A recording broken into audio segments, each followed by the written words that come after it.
Hello साथीहरु, स्वागत छ तपाईहरुलाई यो भिडियोमा। आजको भिडियोमा हामीले सिम्पल भाषामा कुरा गर्नेछौँ आईपीओ के हो, किन भर्ने र के डकुमेन्ट चाहिन्छ भनेर।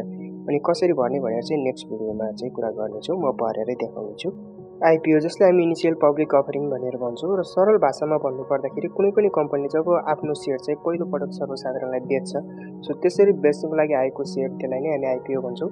जस्तै कि कुनै एउटा कम्पनीलाई अझै ठुलो कम्पनी बन्नु छ, अझै ग्रो गर्नु छ, तर त्यसको लागि पैसा चाहियो भने उसले के गर्छ त बैंकबाट ऋण लिनुको सट्टा नलिएर हामी जस्तो मानिसहरूलाई आफ्नो कम्पनीको केही भाग शेयर चाहिँ बेच्न थाल्छ नि, र त्यसलाई नै हामी आईपीओ भन्छौँ। र जब हामी कम्पनीको त्यो केही भाग शेयर किन्छौँ नि, तब हामी त्यो कम्पनीको सानो एउटा मालिक बन्छौँ।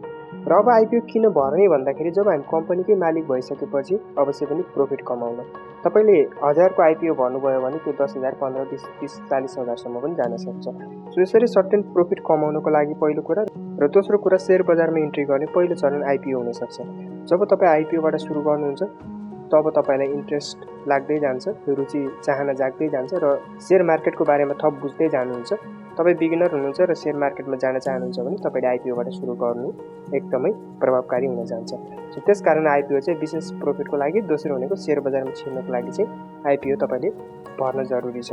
र अर्को भनेको अब आईपीओ भर्न के चाहिन्छ भन्दाखेरि सिम्पल एउटा ब्याङ्क एकाउन्ट हुनुपर्छ तपाईसँग, र डिम्याट एकाउन्ट हुनुपर्यो। डिम्याट एकाउन्ट चाहिँ तपाईँ ब्याङ्कमा गएर खोल्न पनि सक्नुहुन्छ, अनलाइन पनि गर्न सक्नुहुन्छ, र तपाईँ ब्रोकरकोमा गएर पनि डिम्याट एकाउन्ट खोल्न सक्नुहुन्छ।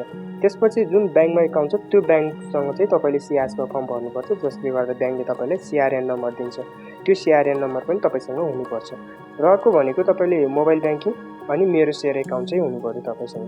अब मेरो शेयर एकाउन्ट त तपाईँले डिम्याट एकाउन्ट खोलेपछि भइ नै हाल्यो, सिआरएन हुन्छ, डिम्याट हुन्छ, ब्याङ्क हुन्छ, त्यही हालेर लगइन गर्दा मजाले ओपन भइहाल्छ।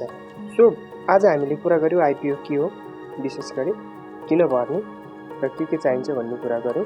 र नेक्स्ट भिडियोमा चाहिँ म तपाईँलाई आईपीओ भरेरै देखाउने छु कसरी भर्ने भनेर। त्यसको लागि सब्सक्राइब गरेर पनि जोडिनु होला। हस् त, धन्यवाद।